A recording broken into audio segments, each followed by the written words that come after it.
Hermanos, vamos a abrir nuestras Biblias en la primera epístola de Pedro. Escuchemos con atención la lectura de la palabra. Primera de Pedro, capítulo 1, desde el versículo 13.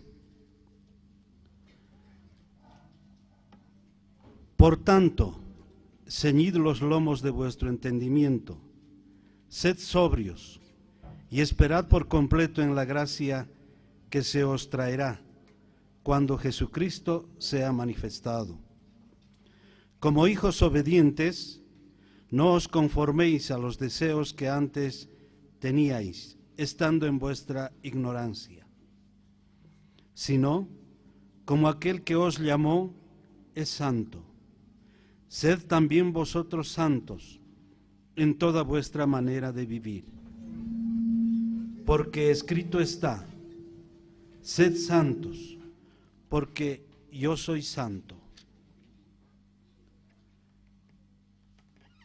Y si invocáis por Padre a aquel que sin acepción de personas juzga según la obra de cada uno, conducíos en temor todo el tiempo de vuestra peregrinación, sabiendo que fuisteis rescatados de vuestra vana manera de vivir, la cual cosas corruptibles como oro o plata, sino con la sangre preciosa de Cristo, como de un cordero, sin mancha y sin contaminación, ya destinado desde antes de la fundación del mundo, pero manifestado en los postreros tiempos por amor de vosotros, y mediante el cual creéis en Dios, quien le resucitó de los muertos y le ha dado gloria, para que vuestra fe y esperanza sean en Dios, habiendo purificado vuestras almas por la obediencia a la verdad mediante el Espíritu, para el amor fraternal no fingido. Amaos unos a otros entrañablemente de corazón puro, siendo renacidos no de simiente corruptible, sino de incorruptible, por la palabra de Dios que vive y permanece para siempre. Porque toda carne es como hierba, y toda gloria del hombre como flor de la hierba. La hierba se seca y la flor se cae, mas la palabra del Señor permanece para siempre. Y esta es la palabra que por el Evangelio os ha sido anunciada. Desechando pues toda malicia, todo engaño, hipocresía, envidias y todas las detracciones. Desead como niños recién nacidos la leche espiritual, no adulterada, para que por ella crezcáis para salvación, si es que habéis gustado la benignidad del Señor. Amén. Estamos haciendo un paréntesis de nuestro estudio del libro de los Hechos. Estamos ahora en la primera epístola del apóstol Pedro. Después de la lectura realizada, y si reconocemos los imperativos que encontramos ahí, ¿cuál diríamos que es el que sobresale? Pero no vuelvan a leer porque vamos a tardar. Pero ¿qué les ha quedado en la mente a ustedes? ¿Qué imperativo, qué orden, qué mandamiento está contenido en este texto que a ustedes les ha impactado? Muy bien, hay una voz del hermano Arturo que dice, sed santos. ¿Está bien? ¿Correcto? ¿Qué otra hay? Amaos con amor entrañable, ¿sí? ¿Correcto? ¿Qué más? ¿Hay otro imperativo que hayan visto en este texto? Ajá. Ciñan los lomos de su entendimiento, digamos en versión latinoamericana, ¿no? ¿Está bien? ¿Qué más? Estamos buscando imperativos. Bueno, el primero sugerido ha sido sed santos, y por supuesto es sobresaliente, es muy acertado. Hay una cosa muy interesante.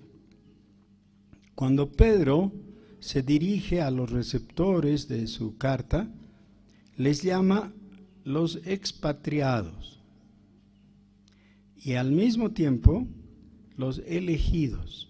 Dice en el versículo 1 del capítulo 1, me dirijo, les hablo a los expatriados y a los elegidos. Y eso muestra dos acciones antagónicas, ¿no? Los expatriados habían sido regados a lo ancho y largo del imperio.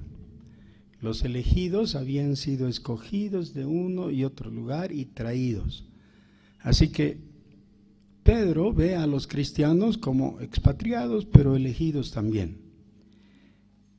Pero no se dirige a ellos como santos, a diferencia de lo que acostumbraba hacer el apóstol Pablo cuando les escribe en sus diferentes epístolas, diciéndoles a los santos y fieles que están en Éfeso o en Filipos, ¿no? Quiere decir que en la visión paulina los creyentes son santos. Y es verdad, es correcto. Lo son como resultado de la obra santificadora que tiene la justificación.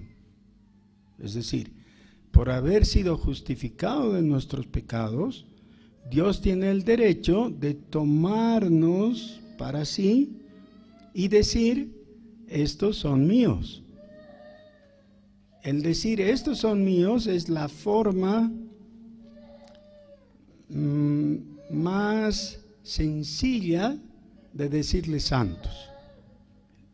Algo que más o menos se puede ver en el nivel comercial.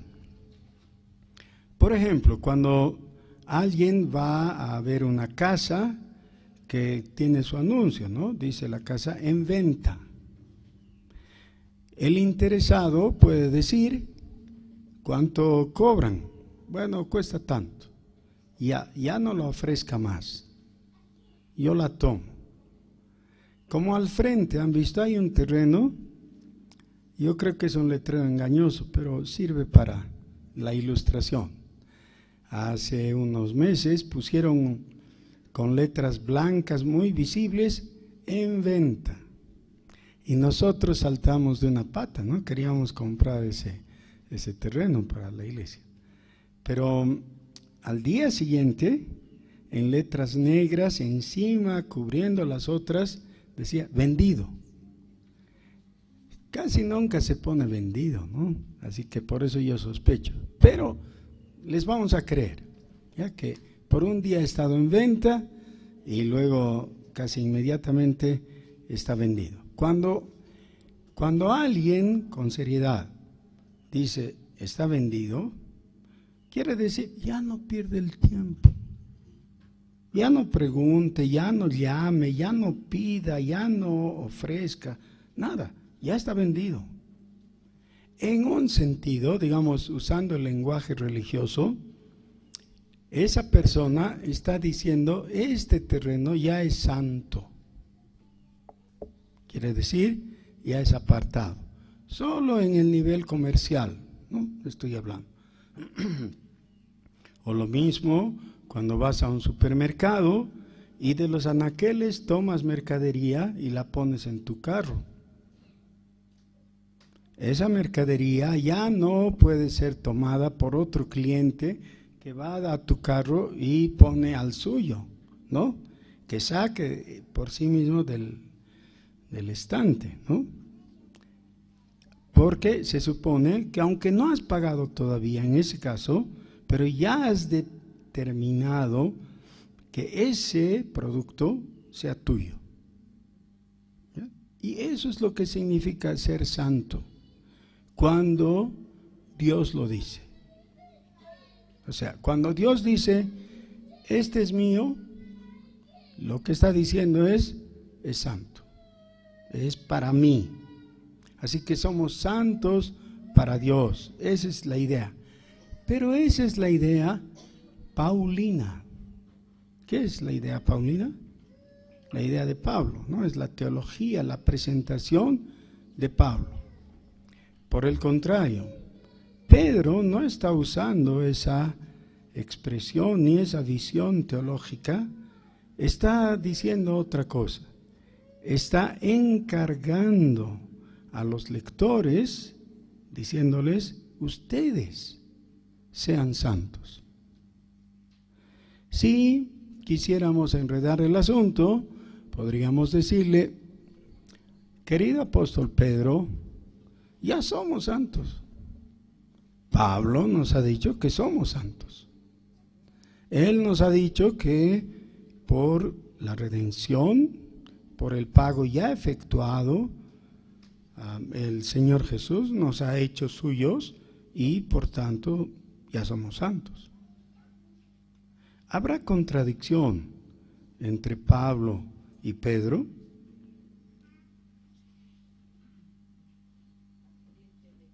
Seamos serios, porque la mejor forma de evitarnos problemas es decir, no, que no hay contradicción.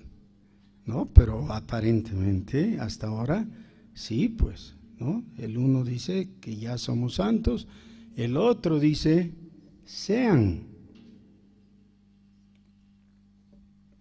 Así que, con doble atención, le vamos a preguntar a Pedro. Pedro, ¿a qué te refieres? Y después de los primeros 12 versículos del primer capítulo, que ahora no vamos a ver, él llega a esta conclusión. Es una conclusión porque dice, por tanto, ceñid los lomos de vuestro entendimiento. ¿Qué será eso? Ceñid los lomos de vuestro entendimiento. ¿Cómo es ceñir los lomos en primer lugar? Sí, no es algo que nosotros usemos muy comúnmente, ¿no? Pero en la antigüedad la forma de usar la ropa era diferente en algunas ocasiones, ¿no? Y como usaban ropas grandes, largas, incómodas para ciertas faenas, algunos de ellos que tenían una especie de maxifalda, una cosa así, ¿no? Se suspendían las ropas y las traían hasta la cintura y las amarraban. ¿Para qué? Para tener libertad de correr, por ejemplo, ¿no? De moverse rápidamente. Entonces, ceñirse la ropa era disponer su ropa de tal manera que no les impida el movimiento en una competencia, en un trabajo, en una labor que tengan que hacer. Y como bien ha dicho Chelita, es disponerse a. Es más o menos lo que en términos criollos alguien le dice al otro, a ver, ponte a pensar. Es decir, no estés tan bobo, concéntrate. ¿Ya? Porque dice, los lomos de vuestro entendimiento. O sea, no te quedes así con que dijo algo y qué será, no sé. No, sabé, entendé. Eso está muy rioplatense, ¿no? Sed sobrios y esperad por completo en la gracia que se os traerá cuando Jesucristo se ha manifestado, como hijos obedientes. Así que ya vemos por dónde va la cosa, ¿no? Hijos obedientes son los que oyen la instrucción de su padre y hacen lo que él dice. ¿Para qué entonces era ceñir nuestro entendimiento? Es decir, disponernos a entender lo que Dios dice. ¿Para qué? Para obedecer. Para obedecer. En todo nivel de acción, de conducta humana, se necesita tener cuidado. Desde una receta de cocina, ¿no es cierto? Porque no es lo mismo que alguien te diga que añadas 20 gramos y tú no leas bien y le añadas 2 kilos. Podrías equivocarte, ¿sí? Y entonces te sale un desastre, ¿no? Claro, es mejor que le pongas atención. Los ceros tienen su valor, ¿no? Claro. Ok, muy bien. Como hijos obedientes, versículo 15, sino como aquel que os llamó es santo, sed también vosotros santos. Ahora, si es que estuviéramos leyendo la expresión paulina, como dije antes, yo podría pedirles que hablen con la persona de su lado y le digan: hola, querido hermano, tú eres un santo. Porque somos santos como resultado de lo que Jesús ha hecho. ¿Ya? Sería muy atinado, de hecho, decirle a la otra persona que es un santo por la fe en Jesucristo. Pero ahora, como estamos con Pedro, no le vamos a decir tú eres un santo, sino traduciéndole a Pedro, le vamos a decir: hermano querido, sé un santo, actúa como un santo, ¿no? Actúa como el santo que es Dios, porque en el versículo 16 dice: porque escrito está, sed santos, porque yo soy santo. Dios dice que es santo, y por eso nos invita a actuar, a ser santos como Él. Pero, aunque hemos tratado ya de explicar el significado de la palabra santo, tal vez ha quedado algo pendiente, algo suelto.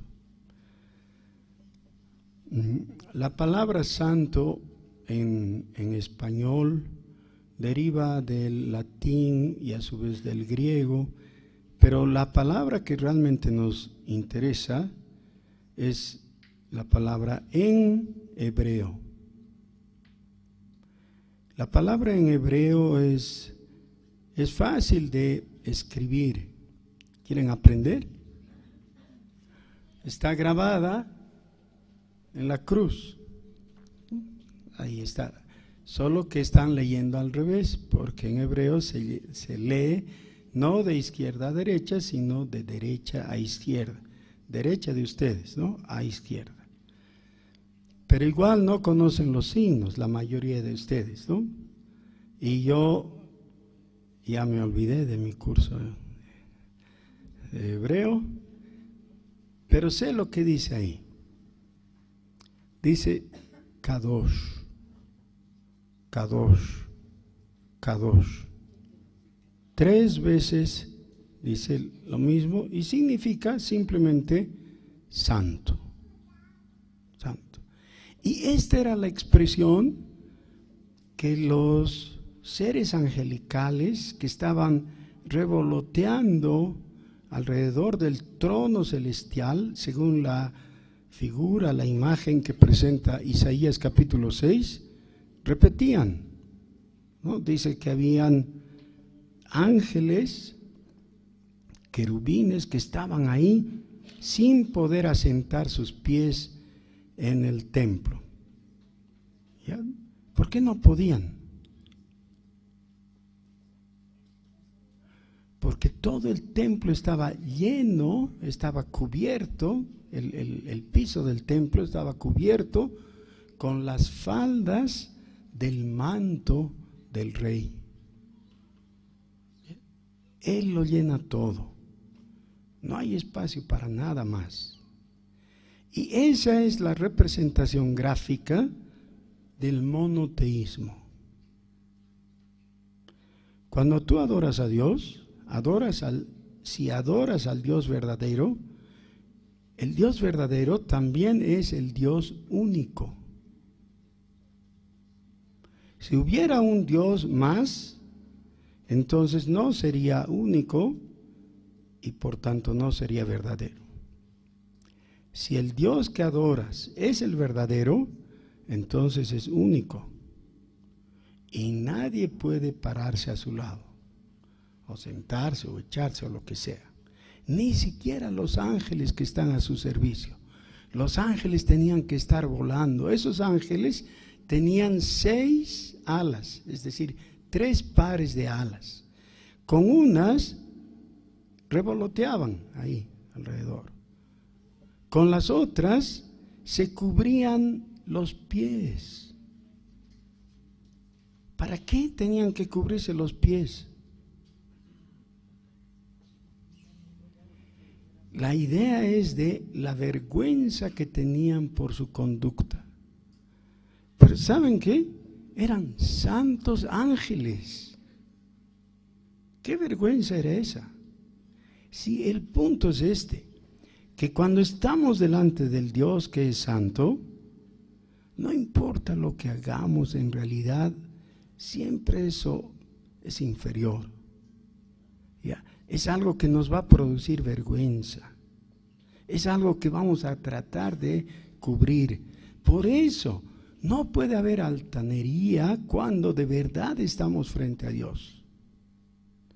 La altanería sale sobrando, toda soberbia, todo orgullo, delante de Dios tiene que ser expulsado.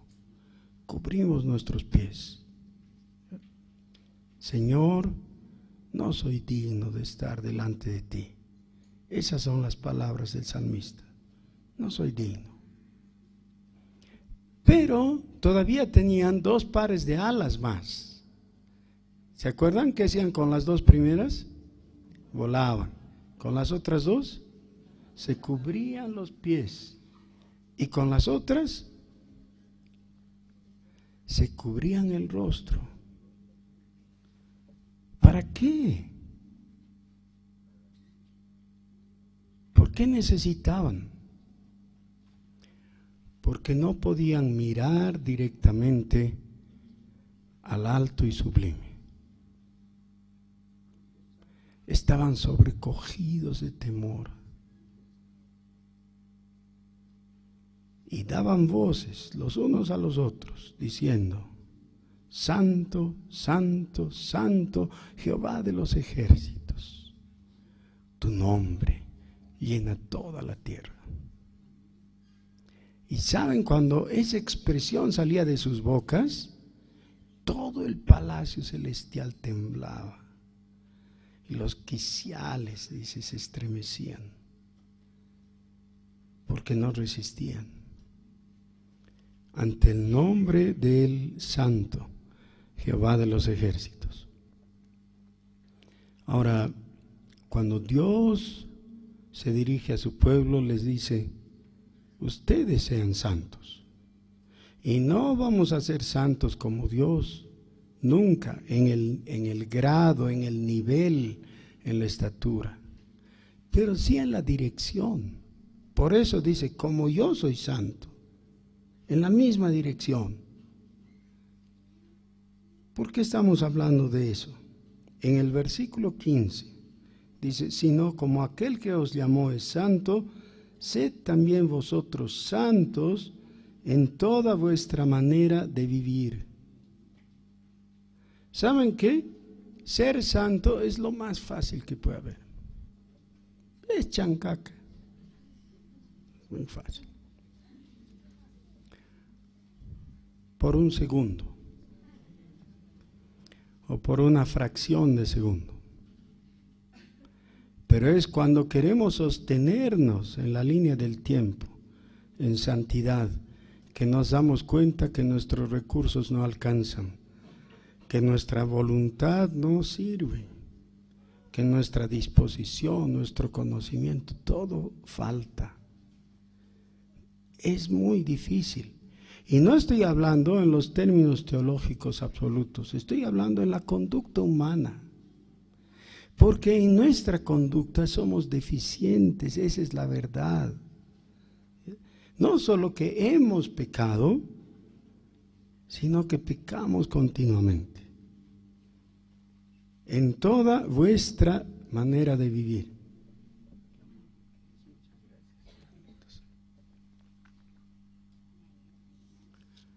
Hermanos, sin embargo, no quiero referirme a que nuestra conducta puede ser sumamente deficiente. Ustedes ya lo saben. A nosotros mismos nos consta.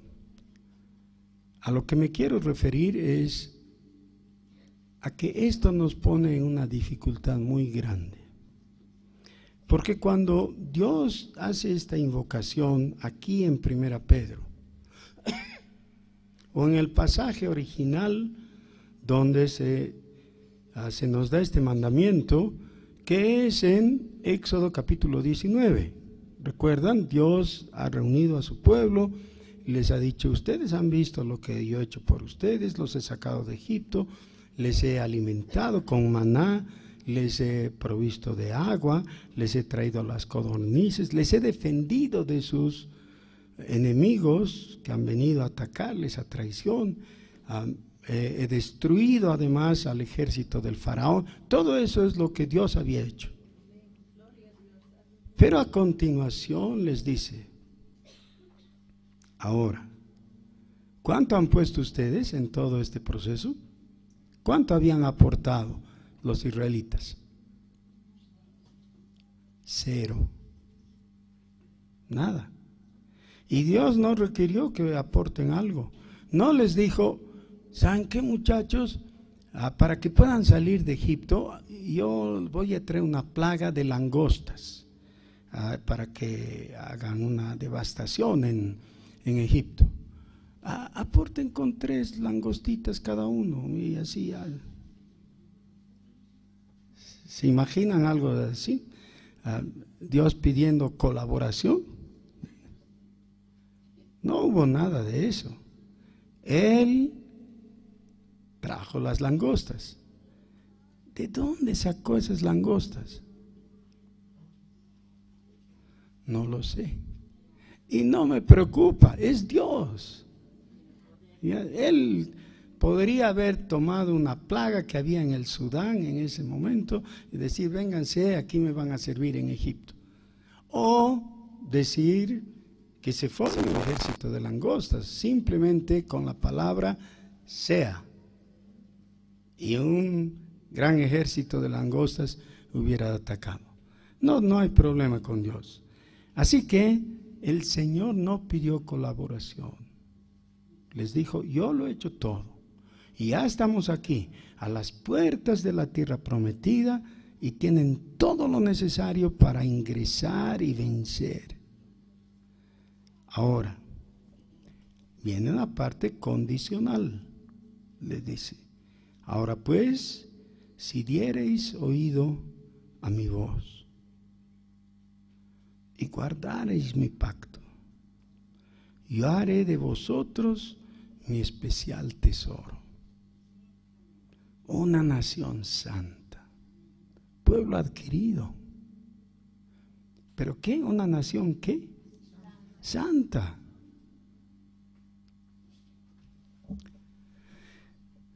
Y para que pueda ser santa, no solamente en el nivel teológico y legal, ¿ya? Hay una declaración de Dios: este es mío, este es mi pueblo, así que ya era santo. No en ese nivel, sino en el nivel práctico, que obre en santidad, que su conducta sea de santidad. En ese nivel, el Señor les dice: yo les voy a decir cómo. ¿Dónde estaba el pasaje original? Éxodo capítulo 19. Y a continuación viene, lógicamente, el capítulo 20. ¿Y qué contiene el capítulo 20? Los 10 mandamientos. Ese es el cómo. Ese es el cómo. Cómo ser santos, cumpliendo los 10 mandamientos. Alguien que no ha leído con atención la Biblia dice: bueno, pero eso es del Antiguo Testamento. Ahora ya no estamos en el Antiguo Testamento. No, un momento. Cada uno de los 10 mandamientos es recalcado en el Nuevo.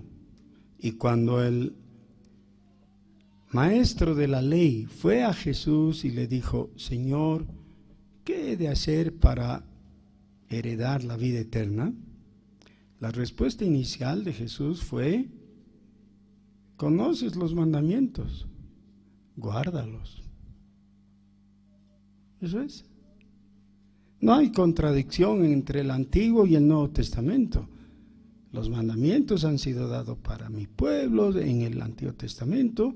Bueno, siguen su vigencia, sigue la validez de esto que he mandado. Lo que tienes que hacer es cumplir los mandamientos. Eso es. Y a eso el apóstol Pedro le llama vivir de una manera santa y piadosa. ¿Ya? Bueno, el problema que nosotros enfrentamos es que los mandamientos nos obligan a hacer ciertas cosas, pero además vivir en una relación de comunidad sin la cual no se puede gozar de todos los beneficios de estar en el pacto. Es decir, tú podrías, por ejemplo, opinar: a mí no me gusta la ciudad, detesto la ciudad. Bueno, muy bien, ¿y por qué no te vas al campo? Me fui al campo, pero no hay agua potable. No había nada en el grifo. No estoy hablando de ciertos lugares rurales, ¿no?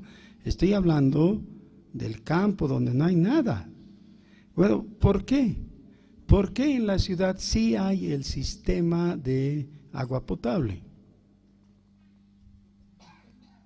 Porque ese es parte del resultado del trabajo en sociedad. Es cuando un pueblo, una nación, un grupo social se pone de acuerdo y dice: vamos a hacer ciertas cosas, tengamos agua potable. Miren, a cierta distancia hay un manantial o hay una vertiente, hay algo, canalicemos eso y vamos a traer a nuestra villa, a nuestro barrio, agua, y vamos a poner las cañerías y todo. Entonces, ¿tienes la comodidad? Sí, puedes abrir el grifo, claro. Pero no es que mágicamente, porque pones un grifo y hay agua. Se necesita toda una estructura y una infraestructura y alguien que mantenga eso para tener el agua.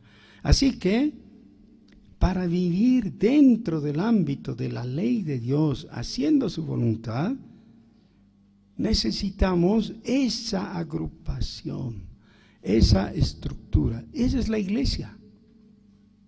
Para ser cristiano, de veras, tienes que vivir en iglesia. Ese es el concepto de Jesús de iglesia. La iglesia es el conjunto de aquellos que viven con Cristo como a Él le agrada. Y hasta ahí todo bien, ¿no?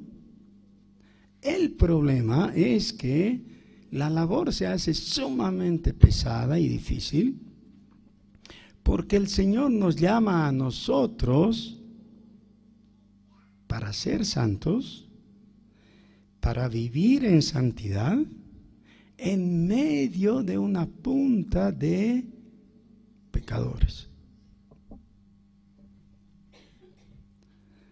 Porque el momento que nos llama a santidad. Pero a quien llama es a pecadores. El Señor Jesús dijo: no he venido por los justos, por los pecadores. Un médico no trata de atender a un sano, sino a un enfermo. Así que todos nosotros, cuando somos convocados, tenemos una aspiración a la santidad, pero tenemos una realidad de pecado. Somos pecadores.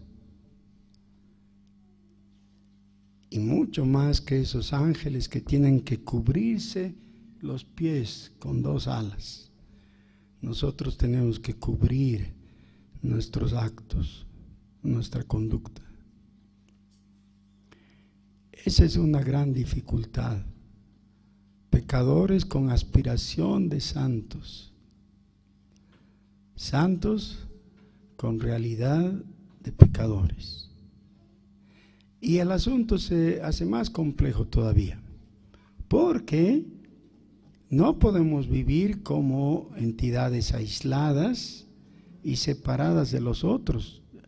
Nuestra vida en comunidad es a través de las relaciones de marido y mujer, de amigos, de socios, de compañeros de escuela dominical, etcétera. Cada una de esas relaciones pone a un santo frente a un santo. Pero ¿qué son pecadores? Pecadores frente a pecadores con ínfulas de santos. Y claro, resulta chistoso, pero también resulta muy triste. Y la Biblia está llena de situaciones en que el problema práctico sobresale. Veamos un ejemplito. El pueblo de Israel ha hecho todo el viaje por el desierto, guiado por el Señor, con sus caídas y levantadas y todo. Y por fin han llegado a la tierra prometida. Cuando están frente a ella, Dios le habla a Josué, ya no está Moisés, y le dice: Josué, ya entren, ataquen, conquisten.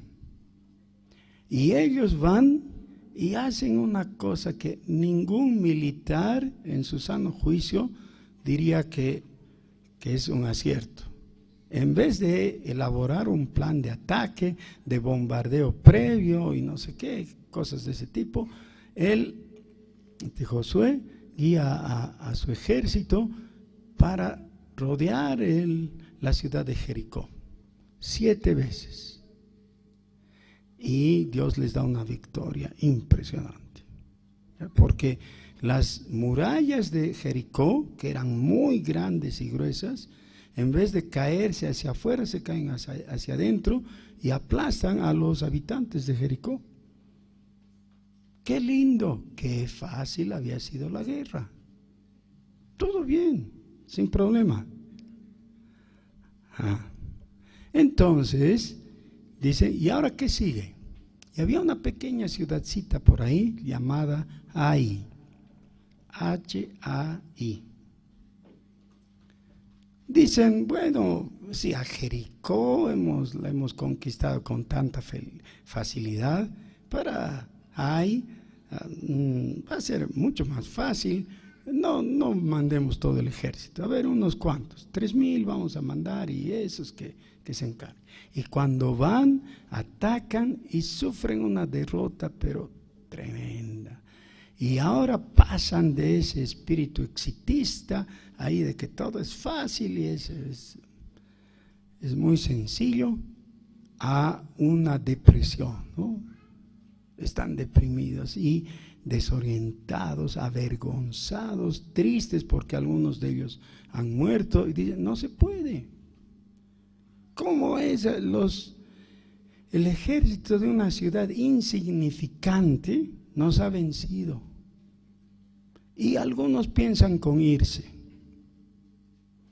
Y entonces Josué, sobre quien está el peso de la responsabilidad de todas las decisiones que hay que tomar, está fundido.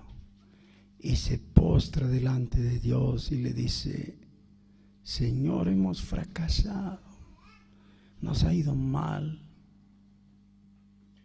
Y Dios le dice: ¿qué haces ahí en la tierra, inclinado?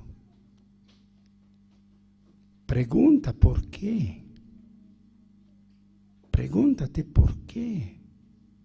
¿Qué ha pasado? Y Dios finalmente le orienta para descubrir que alguien había desobedecido en Jericó, había robado del botín que no tenía que ser tomado, sino quemado para Dios. El nombre de este hombre se ha hecho famoso hasta nuestros días. Se llamaba Acán. Acán codició algo de metal, de oro y de una pieza costosa, una alfombra persa, una cosa de esas. Y luego uno dice: sí, pero por el pecado de un hito todos quedan perjudicados, todo el pueblo, todo el plan de Dios.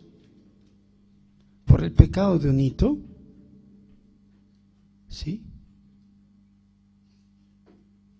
Dios había mandado: no van a tomar del botín. Y él dijo: pero nadie me ve. Tomó, lo ocultó, pero no se puede ocultar a Dios.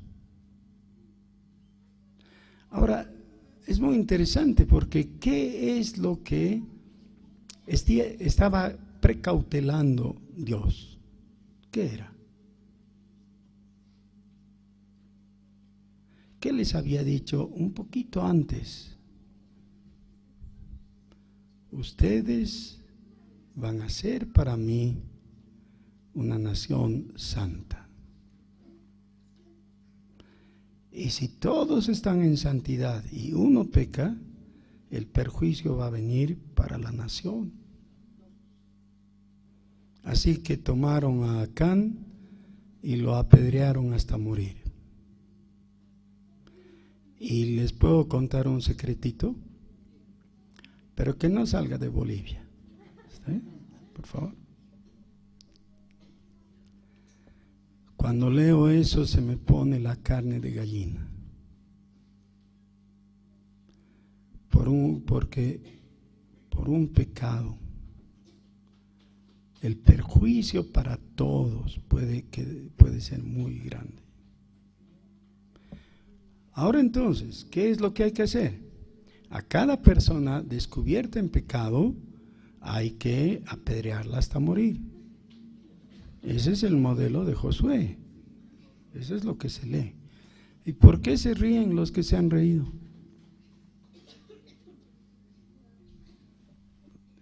No hay nada de gracioso con eso. Si me tocara ser apedreado, yo no me reiría. Es muy grave, ¿no? Si una persona es descubierta en un pecado claro como el de Acán, lo que pasó con Acán es que fue muerto lapidado. Él y su familia, conste. Él y su familia. Y de nuevo, nuestro esfuerzo febril dice: pero ¿cómo? No puede ser. Tengo que buscar una salida para esto. Eso no puede ser. Y es del Antiguo Testamento. No es válido para nosotros, dice alguien. Bueno, entonces podemos recordar lo que ocurrió cuando los apóstoles primero y los otros hermanos después vendieron lo que tenían y lo llevaron como ofrenda para el mantenimiento de la iglesia. La iglesia necesitaba eso porque la gente no trabajaba. ¿Sabían eso? La primera iglesia en Jerusalén. No era por flojos o por ociosos. Lo que pasa es que eran peregrinos que habían llegado de todo lugar del mundo y se habían quedado en Jerusalén después de Pentecostés, porque claro, no querían irse a otro lugar. En Jerusalén estaba la única iglesia cristiana. Así que la gran mayoría no trabajaba, pero consumía. Y había entonces una gran necesidad. Por eso los que vivían en Judea vendieron propiedades y trajeron el dinero para que los apóstoles usaran eso. Eso está en el 2º capítulo del libro de los Hechos, porque he visto sus caras de incredulidad. Está bien. Bueno, entonces un poco más adelante, viendo cómo procedían algunos de los apóstoles y de los hombres apostólicos, ahí una pareja, cuyo nombre era Ananías, el varón, y Zafira, la mujer, dijeron: todos están entregando sus propiedades, nosotros hagamos lo mismo. Así que fueron y vendieron su propiedad en una cifra X. Pero cuando ya tenían el dinero en la mano, dijeron: esto es demasiado dinero, ¿por qué tenemos que entregar todo? Quedémonos con la mitad. Y fueron y entregaron la mitad a los apóstoles. Y Pedro, este mismo Pedro de aquí que nos está escribiendo en su primera epístola, le dijo a Ananías: ¿ustedes han vendido en tanto la propiedad? Y él dijo: sí, en tanto. Y cayó muerto. Y luego llegó la mujer y Pedro le dijo para confirmar: ¿es en tanto que vendieron su propiedad? Sí, dijo ella. Y murió también. Ni siquiera hubo que apedrearlos. Ahora Pedro hace la aclaración, le dice: cuando la propiedad estaba en poder de ustedes, ¿alguien se las pidió? No. Si querían, podían seguir teniéndola porque era de ustedes. Y cuando la vendieron y tenían el dinero en la mano, ¿alguien les dijo que tenían que entregar ese dinero? No. Podrían haberse quedado con todo el dinero. Entonces, ¿dónde estaba el pecado? Habéis mentido al Espíritu Santo. Ustedes han dicho una cosa cuando sabían que no era así. Han querido engañar y murieron.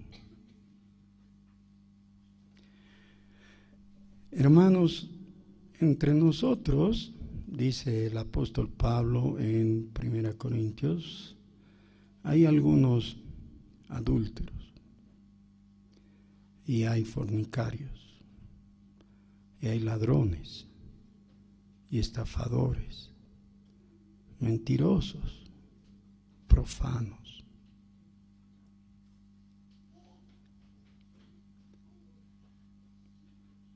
¿No nos da vergüenza?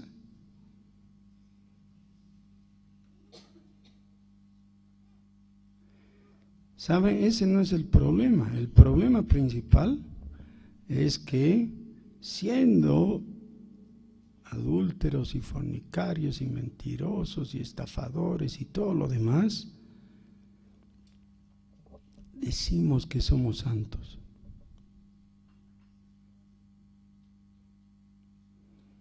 Y por eso es que la instrucción del apóstol es: sean santos.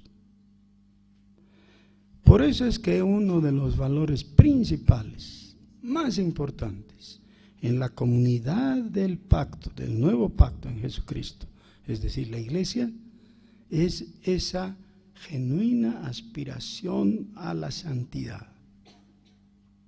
Tiene que haber en cada uno de nosotros esa determinación. No voy a hacer el mal, voy a hacer el bien. Eso es ser santo en la práctica. Pero todavía el asunto se complica mal, porque entonces entramos en ese famoso tema del juicio, ¿no? Y todos hemos aprendido que con un dedo se apunta cuando se acusa a alguien, pero 3 dedos están apuntándonos a nosotros y uno le está culpando a Dios. Algo de cierto hay en eso, ¿no? La realidad es que ninguno de nosotros puede decir: yo me voy a situar en el lugar, en la sección de los santos. Los otros son los pecadores. No es cierto.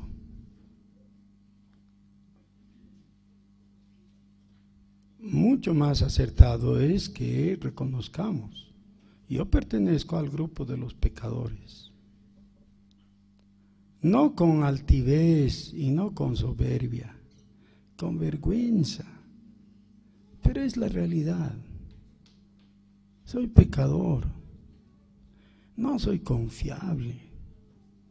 Constantemente tengo que volver a Dios y decirle: Dios, has visto, he vuelto a mentir, por favor perdóname. Dios, he vuelto a tener estos pensamientos de codicia y yo creí que era algo superado. Señor, la lascivia me ha dominado y no he podido sostenerme. Y ahora tengo que venir agachado delante de ti con toda mi vergüenza. Perdóname.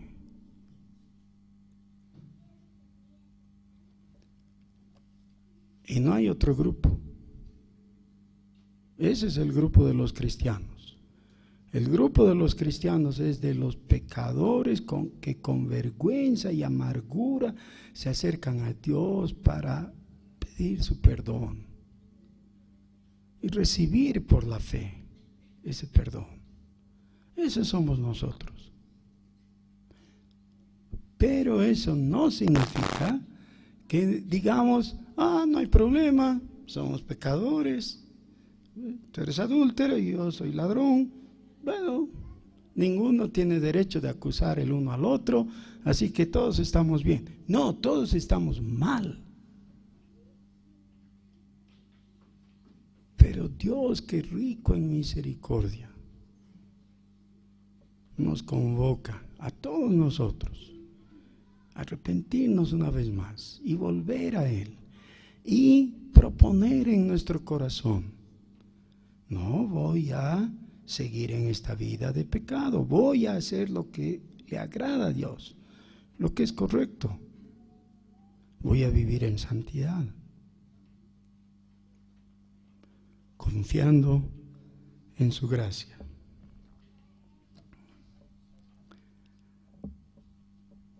Desechando pues toda malicia, todo engaño, hipocresía, envidias y todas las detracciones. Desead como niños recién nacidos la leche espiritual no adulterada, para que por ella crezcáis para salvación, si es que habéis gustado la benignidad del Señor. ¿Saben qué, hermanos? El ser niños deseosos de la leche no adulterada, la leche espiritual, eso es lo que nos vuelve a convertir en niños. ¿Se acuerdan, no? El reino de los cielos es de los niños. Los niños chiquitos que no tienen pretensiones, que no saben todavía, ¿no?, que tienen un nombre de abolengo o cualquier cosa de esas. Es un niño. ¿Y qué es lo que quiere el niño? De brazos, de leche. ¿Y qué hace si no tiene leche? Y ahora como chancho, ¿no? Escandalosamente.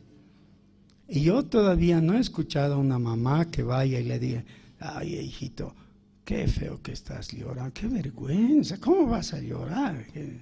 No, ¿qué hace la mamá? le da la leche. No le discute, le da la leche. ¿Y cuál es esa leche? Porque si es que nos quedamos en la metáfora, no nos sirve. ¿Cuál es la leche? Sí, dice, es la palabra del Señor, pero más concretamente, el evangelio de salvación. ¿Saben qué?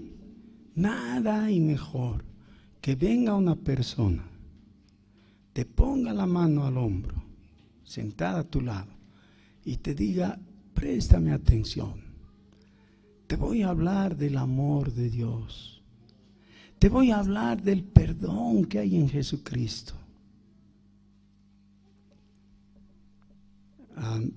Enseñando en el seminario me tocó una vez dar la clase de evangelismo. No ha sido mi materia preferida y realmente creo que una sola vez, un semestre, he enseñado esa clase. Y bueno, ha llegado el tiempo cuando los estudiantes tenían que poner en práctica, ¿no? Entonces hacíamos parejas para la presentación del Evangelio y yo me ponía siempre de escucha y algunos de los estudiantes venía y me evangelizaba. Sí, pero yo era el profesor. ¿Creen ustedes que alguna vez me aburrió?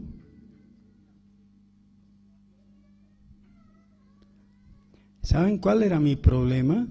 Que yo tendría que haber estado atento a sus fallas y deficiencias.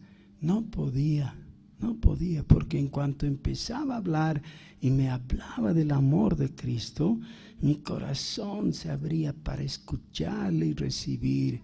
Porque aunque miles de veces he escuchado el mensaje del Evangelio, todavía mi corazón se enternece, porque quiero oír del amor de Dios y quiero oír que Jesús me ama y que Él ha muerto por mí en la cruz.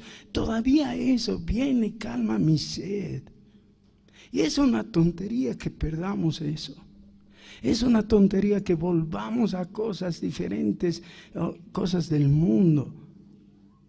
El amor de Dios nos constriñe, dice 2 Corintios capítulo 5. Pensando en esto, que el justo murió por los pecadores.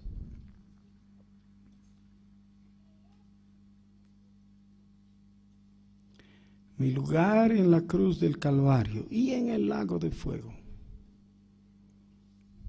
me ha quedado vacío. Yo he sido tomado. Jesús tomó mi lugar en la cruz para que yo no tenga que experimentar muerte eterna. Esa es la lechecita. ¿Cómo hacen los bebés satisfechos cuando han comido? ¿Cómo hacen? Hacen diferentes sonidos, ¿no? Es una de las cosas más lindas que hay. Qué rico. Se ha saciado. Se ha saciado. Necesitamos volver a la palabra y saciarnos de la leche espiritual.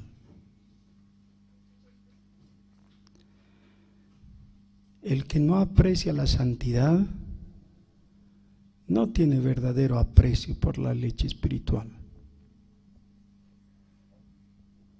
Es solo por nuestra gran y profunda necesidad espiritual que podemos gustar de la leche espiritual que sacia nuestro corazón. Pongámonos de pie, por favor.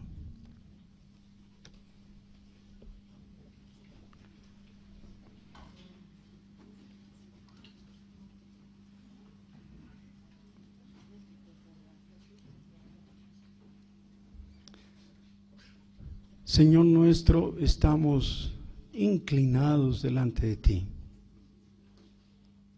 Nosotros queremos con toda reverencia unirnos al coro celestial y cantar para ti. Santo, santo, santo eres Dios. Jehová de los ejércitos, Jesús es tu nombre. Tú eres el Santo de Dios. Señor, qué vergüenza venir delante de ti con nuestros pecados, pero necesitamos hacerlo. Límpianos, Señor, límpianos. Lávanos en la sangre de Cristo ahora, y danos esa convicción de vivir en santidad, en una manera justa, Señor, para gloria de tu nombre, en el nombre de Jesús. Amén.